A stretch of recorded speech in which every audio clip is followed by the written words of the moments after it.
Salam meni hormatly adamlar. Garaşdan baky bir tarap yurdumyzdaky täzelikleri kimim habarlar bilen tanıştyrýan Watan habarlar gepleşmede başlaýar. Şuun Türkmenistanyň prezidenti yurdumyzyň ýaragly güýçleriniň belen serkerde başty Serdar Berdimuhammedow döwlet howpsuzlyk kengesiniň nowbatdaky mejlisine geçirdi. Onu harby hukuk goraýjy edaralaryň şu ýylyň 6 aýyna ýerine ýetirilen işleň netijeleri aralyp maslahatlaşyldy we ýakyn geljek üçin ertipdirýän wezipeler kesitlenildi. Şeýle-de mejlisiň gün tertibine garaşda döwletimizde howpsuzlyk we asudalygy öpçün etmek, harby hukuk goraýjy edaralaryň madden janyny binýadyny mundan meýlegen puwtulandyrmak, hemem olaň işini hasam kämilleşdirmek bilen baglanşykly we käbir beýleki meseleler girdildi.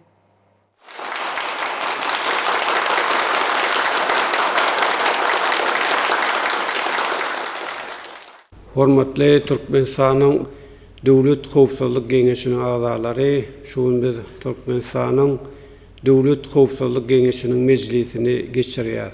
Mejlise ýurdumyzyň harby we hukuk goraýjy edaralaryna şu ýylyň 6 aýyna alınıp barlan işleriň netijelerini sereder. Şeýle garaşly döwletimizde howpsuzlygy we asudalygy öpçün etmäge, harby hukuk goraýjy edaralaryň maddi enjamlaryň binýadyny berkitmäge hemde olaryň işini hassa kämilleşdirmäge deýişli meseleleriň bir näçesini aralyp maslahatlaşar. Yurdumyzyň ýaragly güýçleriniň bilen serkerde başdy Döwlet Howpsuzlyk Kengesiniň mejlisiniň gün tertibine geçip, ilki bilen Döwlet Howpsuzlyk Kengesiniň sekretary, Goranlyk ministri Günnogduýew söz berdi. Günnogduýew ýol başlygy diýen dizimleriniň 2020-nji ýylyň 6 aýyna ýerine ýetiren işleri hemde Türkmenistanyň ýaragly güýçlerini ösdürmegiň 2020-nji 2028-nji ýyllar üçin maksatnamasyny tasdiklamak hakyna kararyň taslamasy, degişli dizimleriň işgärler üçin şunu pulturandyrmak, ýokary derejeli hünärmenleri taýýarlamak ugruna alınıp barlan işler barada hatabat berdi. Şoňla baglykda ýurdumyzyň ýaragly güýçleriniň bilen serkerde başlanan garamagyna, ýaragly güýçleriň düzümine ýol başlary wezipe bellemek we wezipeden boşatmak hakynaky kararlaryň 2020-nji ýylyň Türkmenistanyň harby we hukuk goraýjylarynyň ýokary we orta hünär okuw mekdeplerine okuw kabul etmek meýilnamalaryny tasdiklamak hakynaky buýrugyň taslamalary kötürildi. Ýurdumyzyň ýaragly güýçleriniň bilen serkerde başlaýan hatabat dinläp, garaşda bir tarap Türkmenistanyň goran şäherine eýe bolan harby doktrinasyny ýerine getirmegiň çäklaryny öňde durýan möhüm wezipelere öňçekdi. Döwlet başlarmada degişli resmi namlara gol çekip, ýurdumyzyň harby we hukuk goraýjylarynyň ýokary we orta hünär okuw mekdeplerine okuw kabul etmek boýunça giriş synaklarynyň geçirilip başlanýanyny öňçekdi. Şoňla baglykda Döwlet Howpsuzlyk Kengesiniň sekretary, Goranlyk ministri Günnogduýew, İçeri işler ministri Hydyrow, Milli howpsuzlyk ministri Annaýew, Döwlet serhet gullugynyň başlygy Nuriýew, ýol başlygy diýen edaralarynyň okuw mekdeplerine geçiriljek giriş synaklarynyň bellenlen kadalara dolu laýyk geçirilmegine, şeýlegem okuwlara munasip ýaşlaryň kabul edilmegine bir gödegçilik etmek tapşyryldy. Şol wagtyň özünde okuw mekdeplerine berilýän bilimiň derejesiniň ýokarlandyrylmagyna, olarda okutmagyň döwrewap usullarynyň ornaşdyrylmagyna üns çekildi. Harby we hukuk goraýjylarda gulluk edýän ýaşlaryň watandaşlyk ruhyna terbiýelenmeginiň, olaryň arasynda hukuk bolmalaryň öňüne almak boýunça zeruri işleriň geçirilmeginiň wajypdygyny belläp, ýurdumyzyň ýaragly güýçleriniň bilen serkerde başdy. Bu meseleleri iýigderli üns merkezinde saklamagy tapşyrdy. Mejlisiň başyna ýurdumyzyň ýaragly güýçleriniň bilen serkerde başdy. Wezipe borçlaryny talaba laýyk ýerine getirmän, işde goýberen kemçilikler üçin Türkmenistanyň Döwlet Howpsuzlyk Kengesiniň sekretary, Goranlyk ministri Günnogduýew kenç eglan etdi. Soňra döwlet başlarymyz baş prokuroryň wezipesini wagtlaýyn ýerine getirji Begimradow söz berdi. Begimradow prokuratura edaralaryna şu ýylyň ýanwar-iýun aýlary aralygyna ýerine getirilen işleriň netijeleri, şeýlegem Türkmenistanyň prokuratura edaralarynyň ulgamly ösdürmegiň 2020-nji 2028-nji ýyllar üçin maksatnamasyny taýýarlamak hakyna kararyň taslamasy barada hatabat berdi. Ýurdumyzyň ýaragly güýçleriniň bilen serkerde başdy hatabat dinläp şeýle diýdi. Begimradow sizi Türkmenistanyň baş prokurorynyň wezipesini wagtlaýyn ýerine getirmekden boşadýar.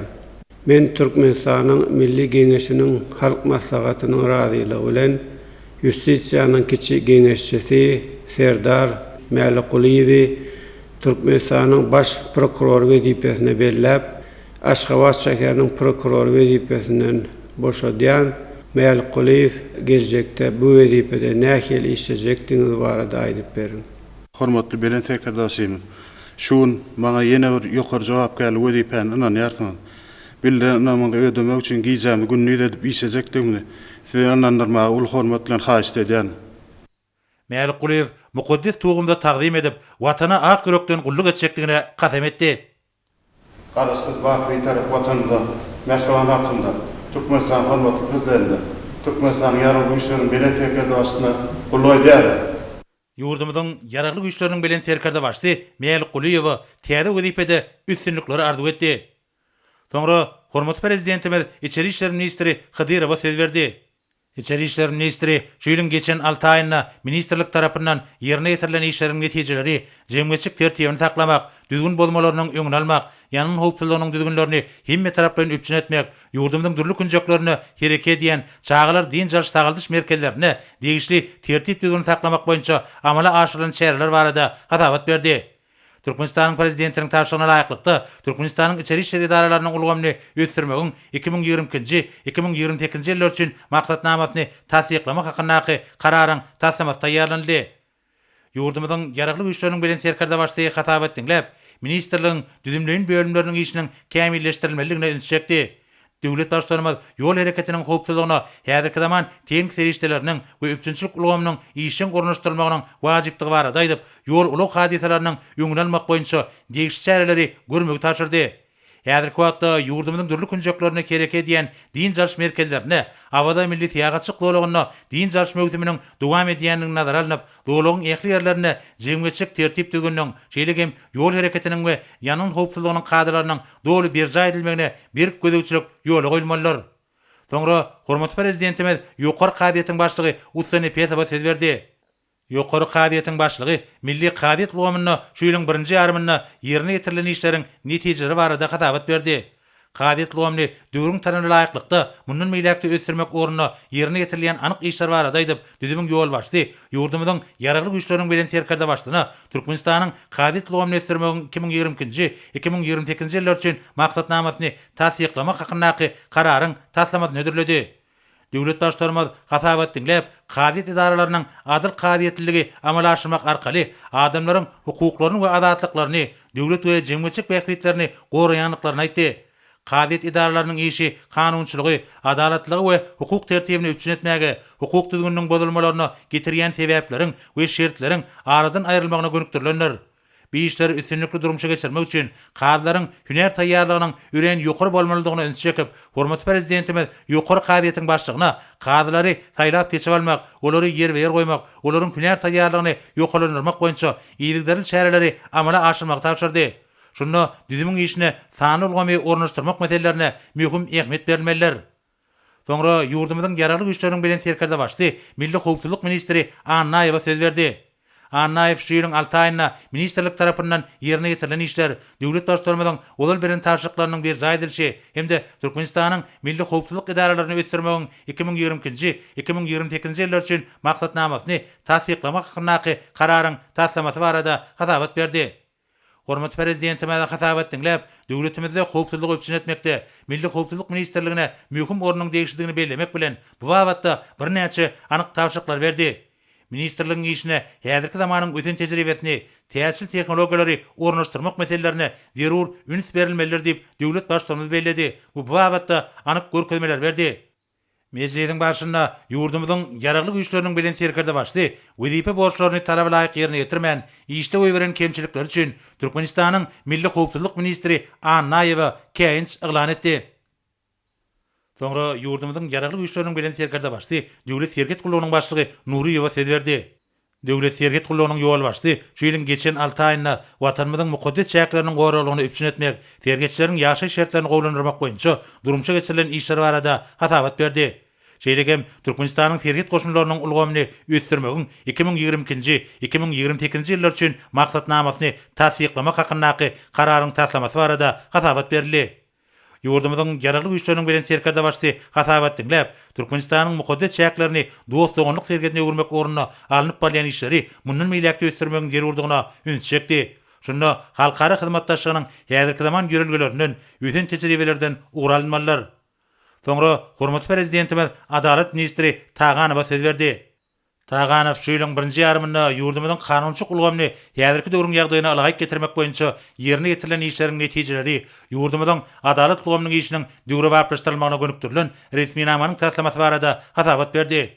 Döwlet başlarymyza hasabat dinläp, raýat ýagdaýynyň namalarynyň ýazgysy bölümleriniň häkimlikleriň garamagyndan aýrylyp, adalet ministrliginiň garamagyna geçirilendigini, onuň işleri hasy kämilleşdirmek we utgaşykly ýerine getirmek maksatlary bilen amala aşyrylanyny aýtdy. Şonuň üçin bu bölümleriň işi hasy kämilleşdirilmeliler we ähli howpsuzlyk talaplary gözeňletip, bir bitigi sanly gomyňsy bilen döwrewap derejede gurulmalydyr. Hormat prezidentimiz ýurdumyzyň kabul edilen her bir gadarlaşdyrjy hukuk namalarynyň kanuny bildirilýän talaplara laýyk gelmeligini aýdyp, kanunlara hukuk bilermenler seljermesini ýokary derejede geçirmek bagatda anyk tawşyklar berdi. Soňra hormat prezidentimiz döwlet gümrük gullugynyň başlygy Hudaý Kuliýew söz berdi. Hudaý Kuliýew döwlet gümrük gullugy tarapyndan şeýleň ýanwar-iýun aýlary aralygynda ýerine getirilen işleriň netijeleri, şeýlegem işgärleriň hünär derejesini ýokalandyrmak, bu ýogra boýunça dünýäniň bütün tejribesini öwrenmek oruna edilýän tagallar barada hasabat berdi.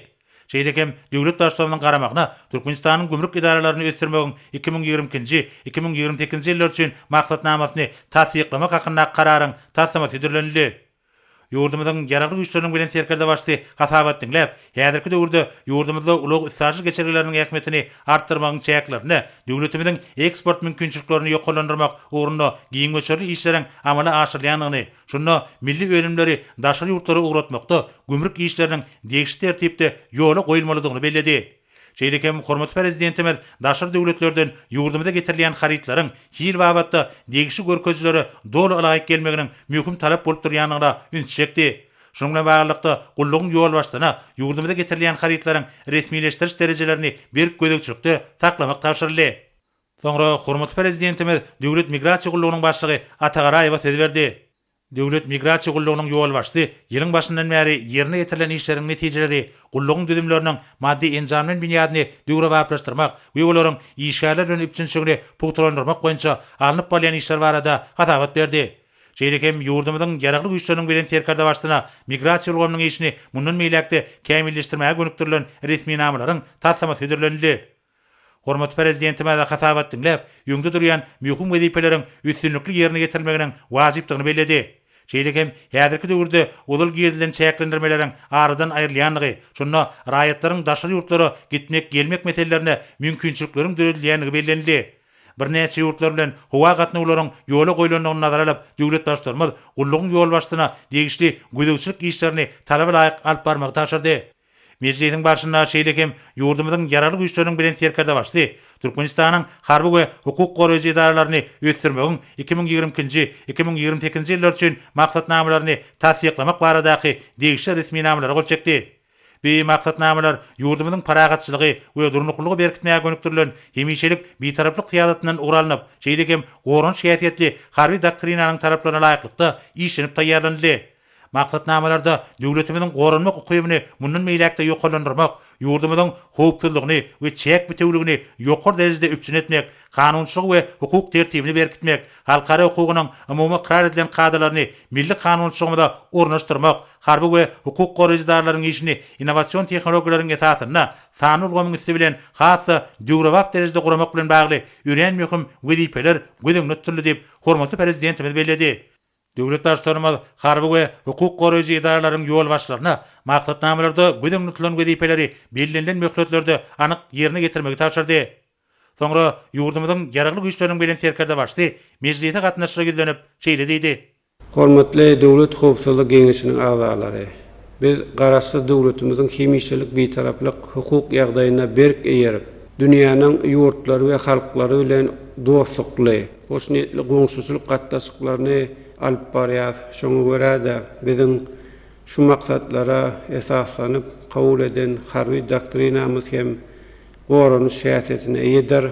Biz goranyş şäheriyetli harby doktrinamyzyň talaplaryna laýyklykda harby we hukuk goraýjy idaralarynyň düzümini mundan beýlek hem ýygyderli kämilleşdirer, ýurdumyzyň goranmak ukybyny hassa berkider. Watan goragçylarynyň we olaryň maşgala agzalarynyň ýaşaýyş durmuş, ulluk we iş şertlerini ýygyderli goňlandyrmak boýunça uly işleri durmuşa geçirmegi dowam etdirer. Döwlet Howpsuzlyk Geňeşiniň mejlisinde başga da birnäçe mühim meseleler garaldy. Olar boýunça degişli çözgütleri kabul edip, ýurdumyzyň ýaragly güýçleriniň bilen terkerde başdy, mejlis jemledi. Hormatly Döwlet Howpsuzlyk Geňeşiniň agzalary, şunuň bilen Türkmenistanyň Döwlet Howpsuzlyk Geňeşiniň mejlisini geçirip gutarýar. Men size bir can saglyk, rowaçlyk, halkymyzyň asuda we bagtyar durmuşda ýaşamak urunma, alp barýan jogapkärlik gulluňyzda, ulu üstünlikleri arzu edýär. Sag bolun.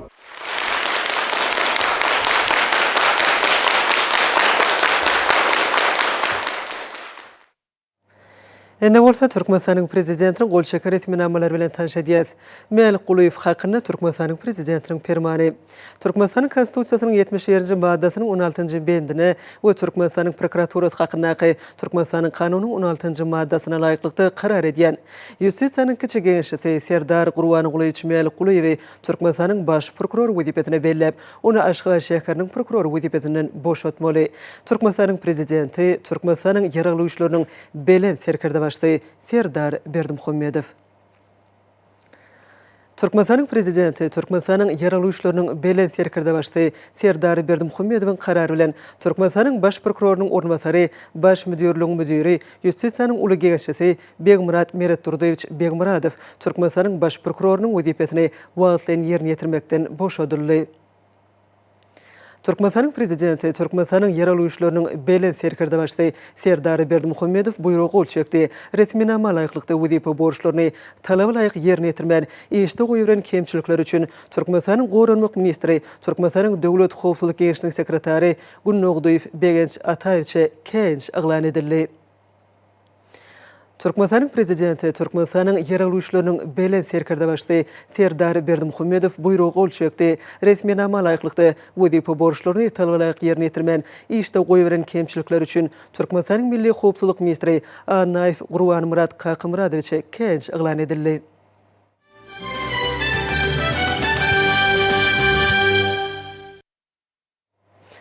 Hormatly prezidentimiz Serdar Berdimuhammedow Venezuela Bolivarian Respublikasynyň prezidenti Nicolas Maduro we ýurdun ähli halkyna milli bayram Venezuela Bolivarian Respublikasynyň garaşlyk güni münasibetli mähirli gutlaklaryny we gowy arzuwlaryny iberdi. Hormatly prezidentimiz ýakymly mümkinçilikden peýdalanyp prezident Nicolas Maduro tüýsürekden berk jan saglyk we bagtyarlyk Venezuelanyň halkyna bolsa parahatçylyk awdançylyk hemem güllep ösüş arzu etdi.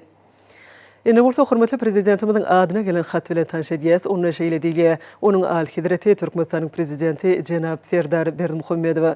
Hormatly Jenap prezident, Wengriýa bilen Türkmenistanyň arasynda diplomatik gatnaşyklaryň ýoly goýulmagynyň 30 ýyllygy münasibetli tüýsürekden gutlaklarymy hemem en gowy arzuwlarymy kabul ediň. Sizi ýurtlarymyzyň arasyndaky iki taraply we köp taraply gatnaşyklaryň ösdürmegine agrarlydygymy inandyrmak isleýän we özara bähitli hyzmatdaşlygyň ýakyn geljekde täze ugurlar boýunça baýlaşdyryljakdygyna inanýan. Size berkjan saglyk jogapkärli döwlet işiňizde munun bilegim üstünlikleri arzu edýän Katalin Novak, Wengriýa Respublikasynyň prezidenti.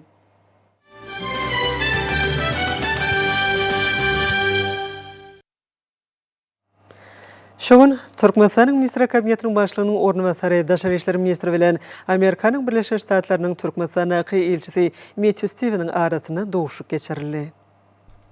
Doşukda häzirki zaman halkara we sevit ähmiýetli birnäçe temalar boýunça hemde iki döwletiň arasyndaky dostluk gatnaşyklary ösürmek bilen baglanyşykly meseleler giňişleýän aranyp maslahatlaşylyp, doşuň dowamyny ähli ugurlar boýunça özara bähitli hyzmatdaşlygyň mümkinçilikleri kesgitlenilip, şolsany Türkmen Amerikan söwda ykdysady hyzmatdaşlygyny ösürmek bilen bagly meseleler aranyp maslahatlaşylyp, iki taraplaryň hyzmatdaşlygyň medeni insanperwer ugurlaryna aýratyn üns berilip, Daşary siýasat idarasynyň ýolbaşçysy medeni mirasy gorap saklamak boýunça Amerikanyň Birleşik Ştatlarynyň elçiniň gaznasyna Türkmenistanyň täsin taryhy mirasyny gorap saklamak boýunça goşandyny we onuň alparyan işine ýokary baha berdi. Söhbetleşiň dowamyny iki taraplaryň bilim ulgun boýunça maksatnamany durmuşa geçirmek ugurlaryna giň işleýän seredildi. Yordumyň Ahal, Balkan, Daşowuz, Lewap hem Mary vilayetleriniň häkimliklerine maslahatlar geçirildi. Olarda hormatly prezidentimiziň 4-nji iýulda sany ulgam arkaly geçiren iş maslahatyna öňde goýan wezipelerini ýerine ýetirmeň ýollary barada jekmejek görüňedildi. Şol wezipeler häzirki döwrüň esasy işlerini we olaň ýerine ýetirmeň ýollaryny kesitleýär. Hem halkyň arkadagy zamanasy ýylynyň zähmet ýeňişlerine beslenmegine badylga bolýar. Vilayetlik häkimliklerine bolan maslahatlarda häzirki döwürde öňde durýan wezipeler ýerine ýetirmeň zerurdygyny aýratyny öz çekildi. Şol maslahatlarda milli maksatnamalyň ýerine ýetirişi, ilatyň durmuş derejesini ýokurlandyrmak boýunça öňde durýan wezipeler ozul berilen taşaryklaryň berja edilişi, gowçulary ide etmek, hem ösüş suwuny tutmak, mineral dökünleri bilen imitlendirmek işlerini ýokary hil derejesine ýoly goýmak, galla uragyny ýokary hilli geçirmek baradaky görüňlere giňermerli, galla uragyna gatnaşan kampaniýalar hem awtologlaryň tehnika hyzmat ediş edareleriniň şeýle-de galla kabul edýän bölümleriň işini taýyk guramak, gallaçy ýer eýeleri bilen hasaplaşyk işlerini öz wagtyny geçirmek, o sena toplumynyň ekli pudoklaryny häzirki döwrüň wezipelerini üstünlikli ýerine ýetirmegini öpçün etmek hem depkileri güýçlendirmek üçin alyp barýan işler dogrusyny geňişlerini görüňedildi. O hojulyk işleriniň gurulşyny, ekrançylyk meýdanlarynyň we o hojulyk tehnikalarynyň suw terişdeleriniň ulanşyna aýratyn seljerme berildi. Gök bagçy ekinleriniň yer almanyň we meýwe önümleriniň bol hasylyny kemale getirmek wezipeler maslahatlarda geňden aralyp maslahatlaşyldy. Şeýle-de şu ýyly şalynyň kimem gant şoňlarynyň bereketli hasylyny ösürip ýetirmek üçin durmuşa geçirmeli işlere de aýratyn öz çekildi. Hormatly prezidentimiziň tapşyryklaryna laýyklykda uzak ýaylalardaky ekrançylyk meýdanlaryny medeni zorlugy geçirmek wezipeler dogrusyny da geňişlerini pikir alşmalar boldy. Maslahatlarda ýurdumyzyň vilayetlerini alyp barýan guruşyklar, gurulýan binalary öz wagtyny ulanmagy tapşyrmak barada jekmejek görüňedildi. Bu işler owa milli maksatnamasynyň üstünlikli durmuşa geçirmek esasy şertleriň biridir. Şonda işleri ýokary hil derejesinde we öz wagtyny ýerine ýetirmegini öpçün etmek möhümdir. Ýurdumyzda berkarar döwletiň täze ýamynyň galkynşy Türkmenistan 2020-nji 2050-nji ýyllarda durmuş ykdysady taýdan ötürmek milli maksatnamasyny ýerine ýetirmek üçin işlere täze çeçemeleşmeleri we seljermeleri ornaşdyrmak zerurdygyny da öz şekilli ýurdumyzyň ekli vilayetlerini halkyň arkadagy zamanasy ýylynda durmuş ykdysady taýdan ötürmek wezipeleri gurrunsyz ýerine ýetirmegi deýişlidir. Munyň özi güneşli diýarymyz ösüşlüň täze belentliklerine çykarmagy, ýurdumyzyň ilatyny özümizde öňürleýän önümler bilen ygtybarly öpçün etmegi, bu önümleriň eksport mümkinçiligini artdyrmagy ýardam berer. Maslahatlarda döredip berýän mümkinçilikleri we şertleri üçin hormatly prezidentimize tüýtürekden hoşallyk bildirildi. Hem janynyň sag il bäketli işleriniň hemişe rowaj bolmagy arzu edildi. Ýurdumyzda jemgyýetiň iň gymmatly hazinesi bolan adamyň saglygyny goramaga gönükdirilýän işleň netijesinde saglyk uruş ulgamyna ýetgiderli tutumly işler amala aşyrylýar. Dünýä ölçülerine laýyk gelýän öňde barjy lukmançylyk tehnikalary, ýokary tehnologiýalar bilen öpçün edilen häzirki zamany saglyk merkezlerine, şifahanalaryna halkymyzyň saglygyny dikeltmek we dinç almak üçin ähli mümkinçilikler döredilen. Şeýle-de gahrman arka dagymyzyň adyny göterýän Gurban uly Berdimuhammedow adyna hownarlygy metäç çağılary himayet bermek boýunça haýyr sahabat gaznasynyň mümkinçiliklerinden peýdalanyp, haýyr sahabat işleri geňgerimde alınıp barylýar. Melim bolşaly 2021-nji ýylda gahrman arkadagymyzyň taýlasy bilen ösüp gelýän ýaş nesilleri durmuş taýdan gollamak, hownarlygy metäç çağlaryň saglygyna dikeltmekligine ýardam bermek, olaň bagtyar durmuşda ýaşamak üçin amatly şertler döretmek maksady bilen hownarlygy metäç çağlara himayet bermek boýunça haýyr sahabat gaznasy döredildi. Gahrman arkadaýymyz ilkinji bolup aýlyk zähmet hakyny haýyr sahabat gaznasyna geçirdi. Ýurdumyzda çağlaryň sazlaşykly ösüşine ýola goýmak hem-de saglygyny goramak, berkitmek ugruna döwlet tarapyndan ýygyderli aladalar edilýär hem-de bu ýörelgeler durmuşa geçirilýän döwlet siýasatiniň ileri tutulýan ugrularynyň biri bolup durýar. Gahrman arkadagymyzyň adyny götergen Gurban uly Berdimuhammedow adyna hownarlygy metäç çağlara himayet bermek boýunça haýyr sahabat gaznasynyň mümkinçiliklerinden şu neçeli haýyr sahabat işleri geňerimde alınıp barylýar. Bu gazanyň alyp barýan işleriniň netijesinde Gahrman arkadagymyz 2021-nji ýylyň tomus aýlaryny ýurdumyzyň vilayetlerine iş saparyna bolan wagtyna etrap hasahanalarynyň çağlar bölümlerine tez kömek awtologlaryny sowgat etdi. Olar häzirki wagtda halkymyzyň hyzmatyna şeýle hem gaýry goýulmasy tiz lukmançylyk kömegini bermäge niýetlenen täze dikçörler bu işlem üstüni getirdi.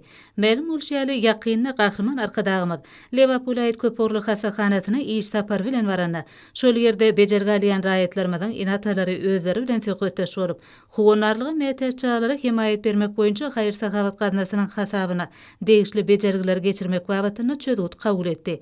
Hut şonuň netijesinde de Halkara Saglyk Merkezleri Müdiriýetiniň Halkara Kardiologiýa Merkeziniň ýürek nowsanlyklary bölümine 7 ýaşly çaga, 5 ýaşly çaga, 12 ýaşly çaga hunermerlerimiz tarapyndan kardiohirurgika operasiýalary üstünlikle amala aşyryldy.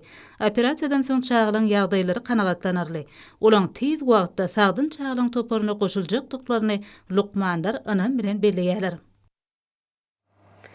Häzir kunlarda döwrümizin derwäs meseleleri bilen baglanşyk maslahatlara giňer merliýe işçi häsiýetli çäreler ösüşlerimiziň öz bolşly beýanydyr.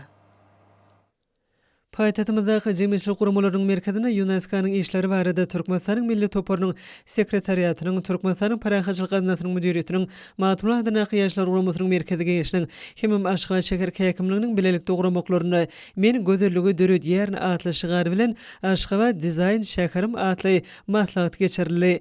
Onuň bilen utgoşuklukda gurulan serigi kim bilen üst merkezinde boldy. Geçmiş taryhymyzdan dowam edip gelýän baýmany mazmuny eýe bolan sunuwatyň dürli ugurlaryny değişli bolan döröjlük eserleri çäre gatnaşylarda uly täsir galdyrdy. Türkmenistanyň Agrar Partiýasynyň merkezi geňişiniň we Aşgabat şäher komitetynyň obuhujuluk toplumynyň bilelikde geçiren maslahaty hazır agdy beriliň dost dogullyk we hyzmatdaşlygyň deňdi diýilip atlandyrly. Arka dagly serdarymyzyň parahaçylyk, dostluk we deň hukukly hyzmatdaşlyk siýasaty ösüşlüň aýdyň ýoly atly maslahaty Türkmenistanyň Inженер Teknika Uly Kommunikasiýalary institutyna geçirildi. Şeýle maslahat Murat Garyf adynaky Türkmenistanyň Döwlet Lukmançylyk Uniwersitetine de geçirildi. Türkmen Obuhujuluk institutyna geçirilen maslahat 6-njy Hadar samiti Hadar ýaky döwletleriniň dostlukly gatnaşyklaryny kepili diýilip atlandyrly. Döwlet Mehmet Azad adynaky Türkmen Milli Dünýä Dilleri institutyna geçirilen maslahat arka dagly watanyna Hadar ýaky sewet hoş niýetli hyzmatdaşlyk ýoly bilen diýilip atlandyrly. Hadar ýaky döwletleriň başdanlarynyň samiti hyzmatdaşlygyň täze tapgyry atly maslahat Türkmen Döwlet Iqtisadiýat Dolandyrýş institutyna geçirildi.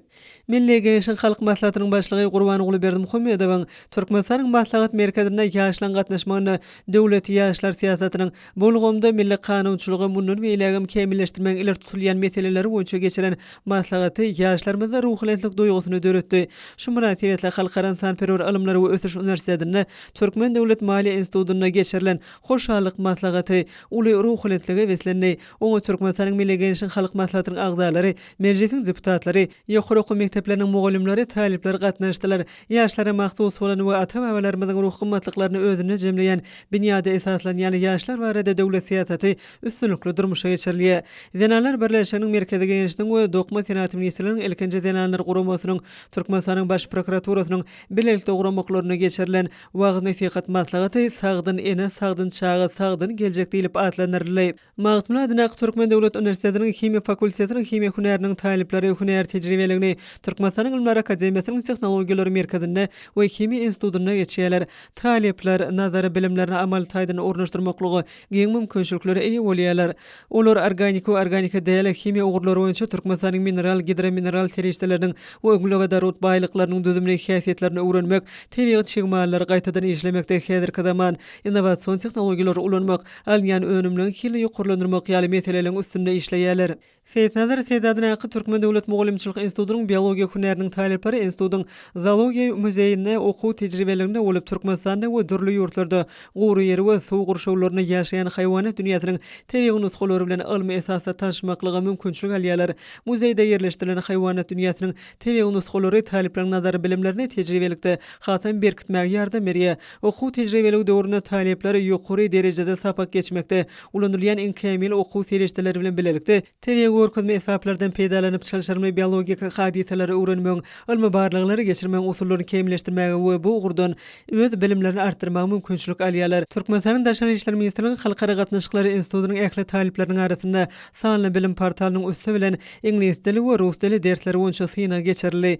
Oň maksady Türkmenistana daşary ýurt dillerini okutmagy, kemilleşdirmek, Türkmenistana sanly bilim ulgamyny ösdürmek konsepsiyalaryny durmuşa ornaşdyrmakdan, daşar ýurt dillerini suwara bilen zekinli talip ýaşlary ýüze çykarmakdan ibaretdir. Häzirki günlerde Halkara Newtgaz Üniversitetiniň talipleri öňümçilik tejribelerini giň gerimde ýeňlendirýärler. Talipleriň degişli idare kärhanelerde, üniversitede degişli merkezlerde bolmaklary olaň her bir ugurdaky düşünjelerini artmagyna ýardam edýär. Okuw meýillamasyna laýyklykda geçirýän öňümçilik tejribeleri talipleriň nazariýetde alan bilimlerini özleşdirmekde ören ähmiýetlidir.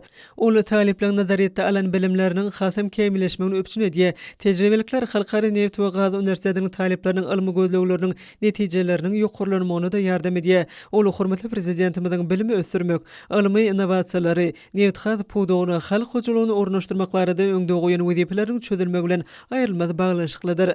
Türkmen Owa Hoçuluk Üniversitetiniň Owa Hoçuluk öňümlerini gaýtadan işlemek fakultetiniň DNR'ni gaýtadan işlemek hünäriniň talipleri, Türkmenistanyň Owa Hoçuluk we Daşky Gurşaw Gormak ministriniň ruhawat galla öňümleri öňümçilik toplumyna professor mugallimler tarapyndan nazariýetde alan bilimlerini öňümçilikde kemleşdirmek maksady bilen tejribelikde boldular. Talipleriň eýdigiderli okuw we öňümçilik tejribeliklerine bolmagy, olaň saýlawalan hünärlerini hasam kemleşdirmeklerine ýokary derejede ýardam berýär. Aşgabat Türkmenawat ýokary tezlikli awtomobil ýolunyň 203-nji kilometrini Altyn Nesil Hoçuluk Jemgyýeti tarapyndan guruluşyga alınıp berilýän bölegini Türkmen Döwlet Binagerlik Guruluş Institutynyň ýol guruluşy fakultetiniň talipleri okuw öňümçilik tejribelerini geçdiler.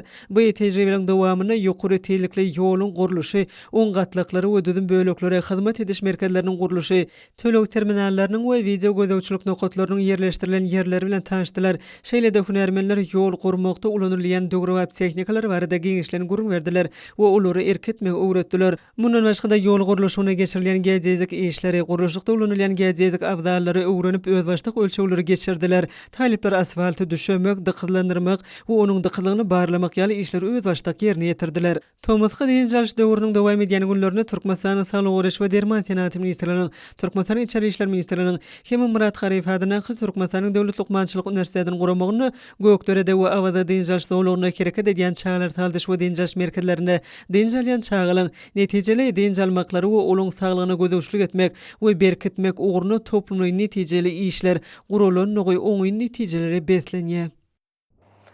Türkmenistanyň prezidentiniň Türkmeniň altyn asry bäsleşiginiň çäklerine geçirilýän Ýanglan diýarym adly tele bäsleşiginiň Balkany welaýaty boýunça jemleji tapgyry geçirildi. Ol aýdym sasyny oturup höwetli zekinli ýaşlaryň ýyl saýyny barka köpelýäniniň ýene bir gezek aýdyň suwtnamasyna öwrüldi. Muqaddis garaşlygymyzyň çanly bayramçylygyna başlanyp edebiýat, medeniýet we sunugy deşgärleriniň şeýle-de höwetçiň aýdymçy ýaşlaryň arasyny Türkmenistan prezidentiniň Türkmeniň altyn asr bäsleşiginiň çäklerine geçirilýän Ýanglan diýarym telewizisiýanyň Balkan welaýaty boýunça jemleji tapgyry şowhun we täsirli geçdi. Balkanawat şäherindäki Türkmeniň Agoý binasynyň öňünde bedelen ajaýyp sahnede geçirilen bäsleşik halkyň arkadaly zamanasy ýeleniň täze uşunlaryny beslenip, aýdym sazmışdyklary üçin ýatdan çykmajak ýakymly we tolgunlaryşy pursatlary peşkeş berdi. Bu bäsleşige Balkan welaýatynyň etrap şäherlerinden deslapky gözden geçirişde saýlanyp anan zekinli ýaş estrada aýdymçylygyň onsy gatnaşdyp, ýurdumyň medeniýet we sunugy dolgumyny dünýä nutgalyk ösüşleri beslep, ýokary derejede çykaran gahrman arkadaly serdarymyzyň ergensi tagallalarynyň ruhlanan Balkanly ýaş aýdymçylary bu bäsleşige has taýýarlykly gelenliklerini suwd etdiler. Olar dörejilik okyplaryny zehin başarnyklaryny usatlyk bilen açyk görkezdiler. Olaň bu watanymyzy berkarar döwletiň täze ýamynyň galkynşy döwrüni, dostlugyny, asuda durmuşy wasbeden joşgunly aýdymlary, dowamly el çarpyşmalary bilen garşylanyp, şowhuny geçen bäsleşige gatnaşan aýdymçylyň ýerine ýeterjilik usatlygy, sahna medeniýeti, aýdymlaryň döwrewaplygy, millilik we çeperçilik derejesi, talapkar emin azalan adaletli bahalaryna möhüm orna ýeledip, şonuň ýalan bu bäsleşik welaýatda medeniýet we sunugy dolgumynyň belin sepitlere götürilýändiginiň aýdym beýany bolup, ýokary guramaçylykly ýagdaýda geçen bäsleşikde ýeňçiler Ýanglan diýarym telewizisiýanyň ýurt derejesine geçiljek jemleji tapgyryna çykyş etmäge hukuk kazandylar. Ýeňçilere hormatly prezidentimiň adyndan sowgatlar dawarly ýagdaýda goşuruldy.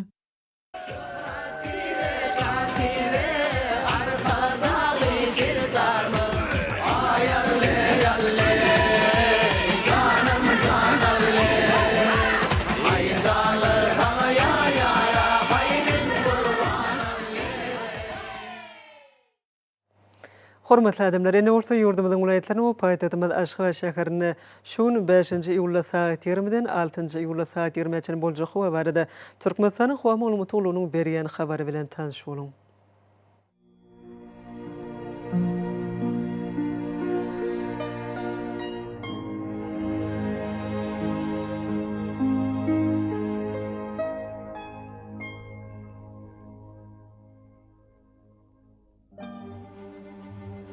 Balqın vilayetine ýetkäpdirýän bulutly howa bolup, demanadykyna tardan teýle sekundy 9-14 metr etýän şemal öter. Howa gecesine 19-24 gradus, gündüzüne 30-35 gradus maýly bolar.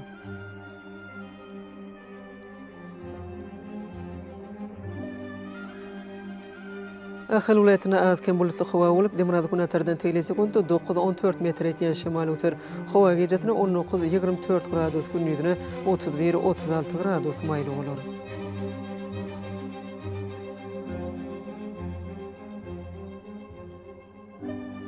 Mara vilayetine açyk howa bolup, demanadykyna tardan teýle sekundy 9-14 metr etýän şemal öter. Howa gecesine 19-24 gradus, gündüzüne 31-36 gradus maýly bolar.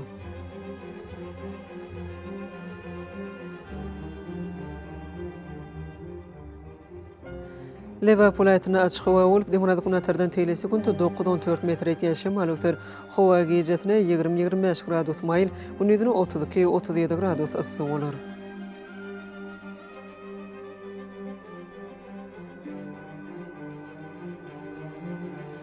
Daşul vilayetine ýetkäpdirýän bulutly howa bolup, demanadykyna tardan teýle sekundy 9-14 metr etýän şemal öter. Howa gecesine 18-23 gradus, gündüzüne 28-33 gradus maýly bolar.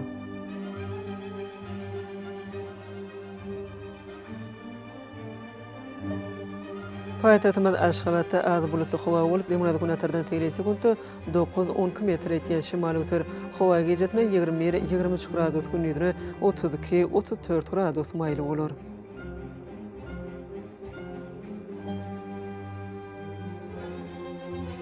Ýurdumyz boýunça Ewul aýynyň 6-syna magnit hadisesiniň goşup täsirli bolmagyna garaşylýar.